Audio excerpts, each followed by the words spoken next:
Once upon a time there was a little, nice girl. She was sweet to everyone who only saw her. But she was the loveliest and dearest of all to her grandmother, who did not even know what to give her beloved granddaughter. Once she gave her a red velvet hat. And since this hat was very suitable for her, and she did not want to wear anything else, they began to call her Little Red Riding Hood. Once her mother asked to take a piece of cake and a bottle of wine to her grandmother. They say that she is both sick and weak, it will be good for her. She ordered my mother not to run away from the road, otherwise she would fall and break the bottle, and then grandmother would get nothing. And when she comes to her grandmother, so that she does not forget to say hello to her. Little Red Riding Hood obeyed, took the presents and set off. And my grandmother lived already behind the forest, half an hour walk from the village. And as soon as Little Red Riding Hood entered the forest, she met a wolf. The girl, however, did not know what kind of fierce beast it was, and was not in the least afraid of him. She greeted politely. The wolf also behaved very decently, so Little Red Riding Hood told the wolf that she was bringing gifts to her beloved grandmother. And while she was telling how to get to her grandmother's house, the wolf thought to himself how he could eat not only the old woman, but also a pretty girl. And then the wolf thought of showing Little Red Riding Hood a huge meadow with beautiful flowers. Little Red Riding Hood, as she looked at the many wonderful flowers, thought that it would be nice to bring grandmother a fresh bunch of flowers, because that would also please her. Yes, and ran away from the road to the side, and began to collect flowers. Slightly picking one flower, as the other beckons her, it is even better, and she will run after that.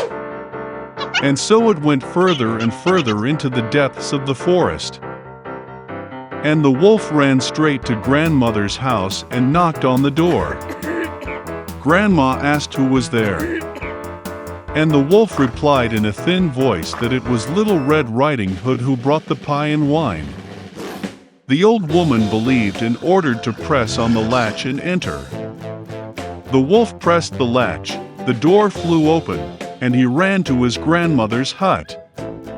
He rushed to grandmother's bed and swallowed it at once. Then he put on his grandmother's dress and her cap on her head, went to bed and waited.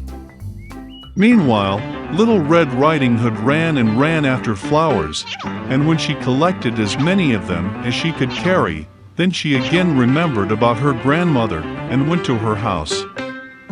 She was very surprised that the door was wide open, and when she entered the room, she called out to her grandmother. There was no answer. The granddaughter came up to the bed and saw grandmother was lying, and she had pulled her cap on her very nose, and it seemed so strange. Little Red Riding Hood asked with bewilderment why grandmother had such big ears. And the wolf answered in a grandmother's voice to hear better. Then Little Red Riding Hood asked why grandmother had such big eyes. To better see you, the wolf answered. And the arms are so big that it is easier to grip. And when Little Red Riding Hood saw the wolf's mouth and only asked why grandmother had such a nasty big mouth, the wolf pounced on her, screaming, "So I could eat you!" And how he jumped out from under the blanket and swallowed the poor girl. Having had enough in this way, the wolf again went to bed, fell asleep, and began to snore as much as he could. At that time a hunter was passing by the grandmother's house, heard snoring and wondered if something had happened to the old woman that she snored so. He entered the house, went to the bed and saw that the wolf was sleeping there. And he has been hunting this villain for a long time. He wanted to kill him with a gun, but it occurred to him that the wolf, perhaps, swallowed his grandmother and that she could still be saved. That is why he did not shoot, but opened his wolf's mouth wide, and saw a red cap flash there. A girl jumped out of her mouth and said that her grandmother was still there. The hunter opened his wolf's mouth even wider, and the old grandmother somehow managed to get out behind the Red Riding Hood. They were delighted, began to hug and thank the hunter. They decided to teach a cunning wolf a lesson. They brought up large stones as soon as possible, stuffed them into the wolf's mouth and belly, and carried him out into the yard. And when the wolf woke up, he saw the hunter, and was about to escape, but could not bear the weight of the stones, and fell to the ground. This delighted all three, while the wolf got up and barely dragged its heavy belly into the dark forest. They never saw him again. This is how they taught the cunning wolf a lesson, and Little Red Riding Hood decided that she would never again disobey mother's orders. Once upon a time there was a miller with his beautiful daughter. He really wanted to get rich, so he did nothing but lie to others. The people did not like this, and they complained about the miller to the young king. The king decided to teach the miller a lesson and called him to the castle. Introducing himself to the king, the miller told about his beautiful daughter. He lied that she knew how to turn straw into threads of gold. The king asked the miller's daughter to come to the castle the next day and show everyone her abilities. When the father told his daughter about this, she was furious that he had lied again. The next day they went to the castle. The king led the girl into a room in which a spinning wheel and a basket of straw were prepared. The king ordered that by dawn all the straw turns to gold, and if she fails, then her father will be punished for deception. The girl looked at the straw and cried bitterly. Suddenly, the room lit up with light, and a small man appeared in the middle of it.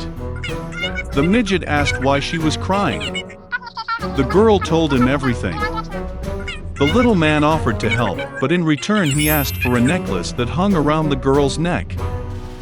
She agreed, and the dwarf set to work.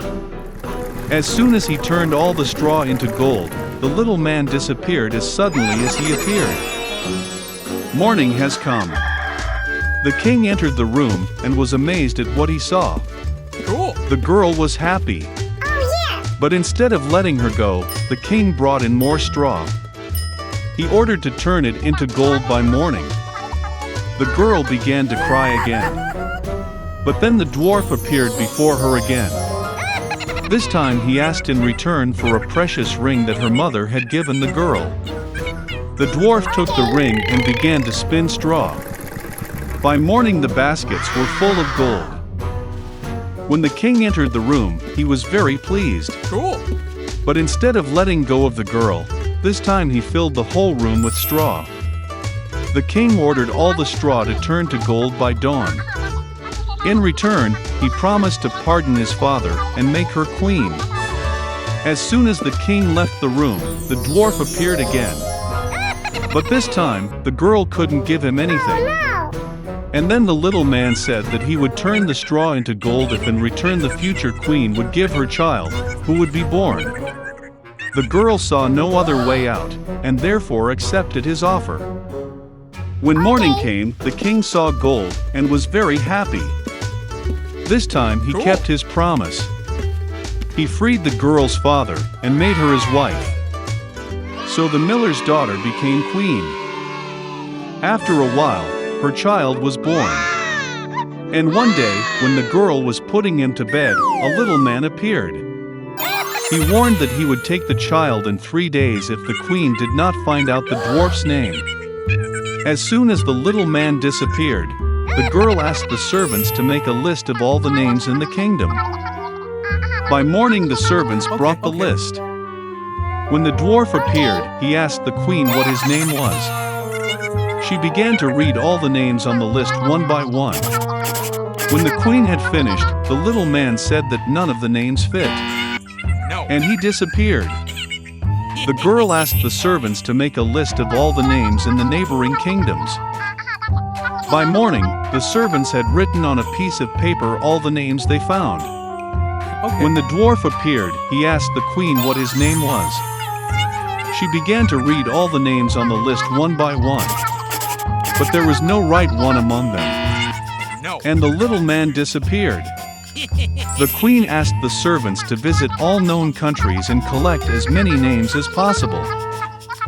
At dawn, a servant told the queen that he had seen an unusual situation the night before. Walking through the woods, he came across a small house. In the courtyard near the fire, some dwarfs sang a song that tomorrow the queen's child would finally be his.